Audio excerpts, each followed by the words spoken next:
welcome back to the Citizen channel. You're all staying safe and well. And the last in a history series, History Boys, Moments in Time, YouCut, call it what you like. But the last in a series, this is episode 11 of what we'd be calling the streets around Maine Road. Yes, in 1977, of course, the Manchester City Council named a number of streets in a new estate in Moss Side after famous City players. So this is our final look at a player, and we've got quite an interesting character to look at today.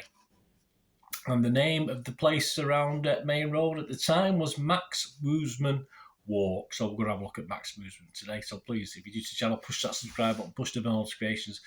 Everything's City past, like this one, present and forever, of course. So it'd be great to have you on board. Spread the word, and you can press that little like button. I'm trying to get between 20 and 30 likes for these history vlogs. They do mount up over time, of course. So always there to be watched month in, month out, not like match reports and previews, etc. So if you could press that little like button, I'll be very grateful. Right, let's get on to Mr. Max Woosnam. I don't know why. I always thought he was Welsh. I have no idea why I thought that. I always look at the name. Obviously, when I started doing this, I realised he wasn't, but because he did play for England. But that doesn't make any difference, does it, these days? But interesting anyway. We've looked at legends: Horace Barnes, Eric Brooks, Sammy Cookson, Sam Cowan, Tommy Johnson, Billy Meredith, Jimmy McMullen, Frank Swift, Fred Tilson, and Tommy Browell was the last one we looked at. So today, to finish the series, another legend, although this legend status was tainted just a little bit, but of course we'll talk about that as we're going through this. Max Woosnam, what a player, what a man to finish this great series on. As I said, despite certain taintiness of his legend, if you like. He was born the 6th of September 1892. And he wasn't just a City player, no. He was a British sportsman, yes, all sports. And he was sometimes referred to as the greatest British sportsman in recognition of all his achievements. Yeah, he was a real all-rounder. Some of his achievements are winning Olympic gold and silver in tennis at 1920 Summer Olympics, winning the doubles at Wimbledon. Yeah, compiling a 147 break in snooker. I'll be looking to get the 7, never mind a 147. Making a century at Lord's Cricket Ground against the MCC. Captaining the British Davis Cup tennis team. Captaining the England national team. And of course, captaining us, his beloved at times City and of course our beloved City. Before City, he captained the golf and cricket teams at Winchester College. This is his early time as a schoolboy. As I said, with the cricket, he had knocks of 144 and 33 not out. 133 not out. Yeah, I managed. What did I manage once? I got up to about 60 not out in one game, but I didn't have many of those games, that's for sure. For a public schools 11, that was, as I said, against the MCC at Lord's, no less.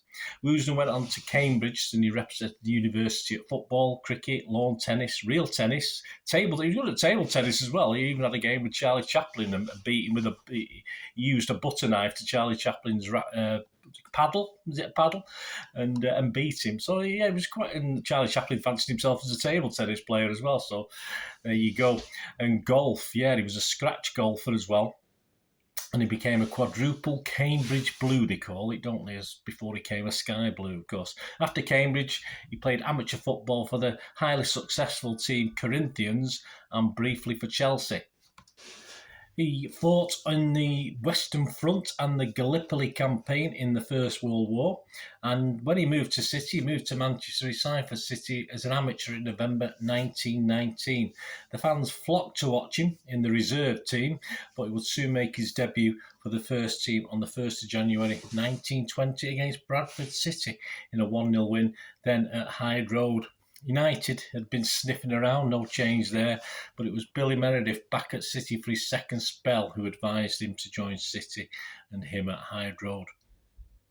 Initially, he played only home matches due to other commitments. However, when City, without Woosnam, suffered a shock 3-0 defeat, FA Cup defeat to Leicester City on the 31st of January 1920, his obviously presence had grown very quickly in the hearts of the City fans. Some supporters blamed Woosnam's employers, Crossley Brothers, yes, well-known name.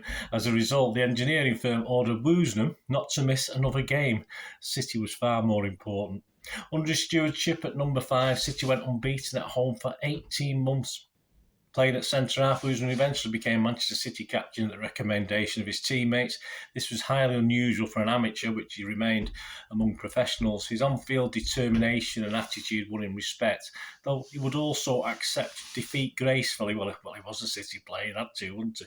He was captain at City when we finished second to Burnley in the 2021 season. And he captained City in our first ever game at Maine Road upon its official opening for the 23-24 season. He'd been keen to play despite, obviously, problems with injury. We'll talk about that in a moment. An injury that had seemingly finished his City career, but he did manage a handful of games afterwards. And his last game of the 2021 season, it was a draw at Newcastle, which after an injury, an X-ray revealed a badly broken leg, which he never quite recovered from. City won the game at Maine Road, the very first game that he captained against Sheffield United, 2-1 in front of a crowd of 58,159. He also featured that season in a 2-0 win over Nottingham Forest in the FA Cup on the 12th of January. Fittingly, though, only playing 3 games in the 24-25 season, on the 3rd, 10th and 17th of January, we lost an FA Cup game 4-1 to Preston, but a 3-0 win at Forest was followed by his final ever appearance in a 5-0 win over Liverpool at Maine Road, attendance 25,000, where fittingly he also managed a goal to complement 4 from the striker Roberts. City's manager, Ernest Mangle, said of Woosnam that when City arrived anywhere, the public would crowd around in the Main in the hope of getting a peek at their sporting hero, not the City team as such, but just to look at Woosnam. He at the time was both a national hero and City hero. Now, there's a rare feat in itself, and it wouldn't quite last, though. We'll talk about that. His season stats, 19-20 season, he played 16 in the league and an FA Cup game. The 2021 season, he played 34 in the league and 1 FA Cup game. 21-22 season, 33 in the league and 3 FA Cup games. And he managed to knock in or head in or score. I'm not too sure how he scored them, but as a centre-half, you tend to think ahead, wouldn't you? He scored 3 league goals at Hyde Road. His first was on November the 19th, my lad's birthday, 1921, a little bit before my lad's birthday, a 6-1 win over West Bromwich Albion in front of 25,000. The 22nd of February 1922, not 2022, in a City 3-2 win over Bradford City in front of 20,000. And his third goal came in a 5-2 loss at Turf Moor, Burnley on the 15th of April 1922. Of course, with that injury, he made no appearances in the 22-23 season, made just the 2 appearances with that first Maine Road appearance in 23-24, and 1 league appearance, and he also made that FA Cup appearance we talked about. In 24-25, he made 2 league and 1 FA Cup appearances, including that goal that's already been mentioned in his last game for City in the sky blue shirt on the 17th of January, 1925. I even put 2025 here. It gets all confusing when it's 100 years ago, doesn't it? Little quirks. Well, apparently he never really trained properly. He just relied on being physically fit generally. He didn't go in for all this training malarkey, my sort of guy. He also carried apparently an handkerchief. Normally, people were a bit puzzled when he didn't. Obviously, there was no pockets in shorts then, which there aren't now, are there, as far as I know. But obviously this handkerchief was carried to seemingly mop the sweat from his brow. Apparently the ladies quite liked him as well. He's a handsome guy. Despite his time at City being relatively short, he loved to pull on the blue shirt at City and loved the physicality of football, despite his love for all other sports, as we've mentioned, and all those sports he excelled at. After City, Max played very occasionally for Northwich Victoria, but called time on his career after various injuries, and he never quite recovered from that broken leg against Newcastle. So he couldn't really make regular appearances and finally retired. There was a sting in the tail, though, we've hinted at, haven't we? His link with Northwich was as a welfare manager for the firm ICI, the chemical factory, and he worked at the chemical works in Northwich. And whilst there, he would make a decision that at the time alienated many working class fans and certainly many City fans. During the general strike, he sided with his employers. Well, in his defence, he was a manager. You didn't have a lot of option in those days. You're either a worker or a management, and to go one against the other wouldn't be the done thing. But obviously, it wasn't looked at as a very good thing for him to do. But I'm going to defend him on that. At the end of the day, he was a manager, and as such, that's where he would have expected. All right, he could have made a stand, but he just don't do those things. And of course, this was to the chagrin of the many working class fans. I mean, obviously, it would have probably been called a blackleg at the time during the general strike. And of course, to the chagrin of the many working class fans and of City and working class in general, his actions were deemed to be out of touch with ordinary people who he obviously had played and lived with, etc., for many years before this. He lived in Altrincham at the time, where I am now, not in his house, but in Altrincham, and police presence was in evidence. And though peaceful, many people and City fans in general turned up to air their frustration at his decisions during this time. At the time, he'd lost his perception, he'd lost the perception of being a man of the people. Yeah, we used to hold our sportsmen in high esteem in those days. Perhaps we do the same now to an extent. His standing at City, though, was definitely harmed because of this, although he did make one or two reappearances at Maine Road over the coming years, and was actually involved in the 1934 FA Cup homecoming banquet as well. So his ties weren't totally severed, but it did taint what happened. Internationally, yeah, his success, obviously, other sports, but as far as football is concerned, his success allowed him to play for England, both for the amateur team, where he got 4 caps, and the biggest highlight was when he captained England in a 1-0 victory over Wales and Liverpool in 1922, and that was his only full cap. He was also selected to captain the British football team at the Olympics, but refused because he'd already committed himself to the tennis team. He continued other sporting endeavours outside of football, winning doubles at Wimbledon, the Olympics, captaining the Great Britain Davis Cup team, and he moved back down south after this, but was still a regular at the City Games despite the 1926 problems. And obviously, as and when City played in and around the London region, he turned up as a fan and was still very, very popular.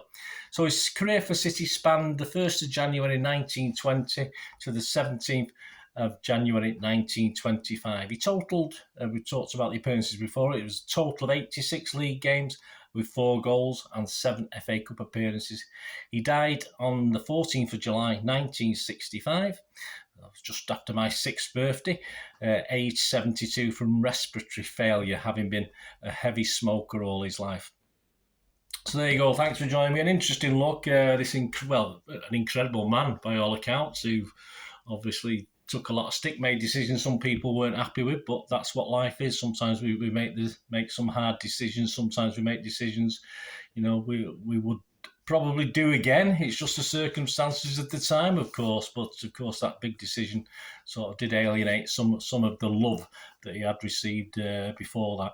An incredible guy, I think, a true City footballing legend and a sporting legend in general, despite this political faux pas, which is probably what it was. It comes into it now, doesn't it, where people who go on social media, you say the wrong things or do the wrong things, and you get sort of put on, and that's how it is. And it was in those days. We didn't have social media, but you could go around to people's houses and let them know what you think. So there you go. It did try to harm his legacy for me, not particularly. Still a great man, a great sporting legend. So there we go. That was the last one, and not a bad one to finish on, was it? Quite interesting.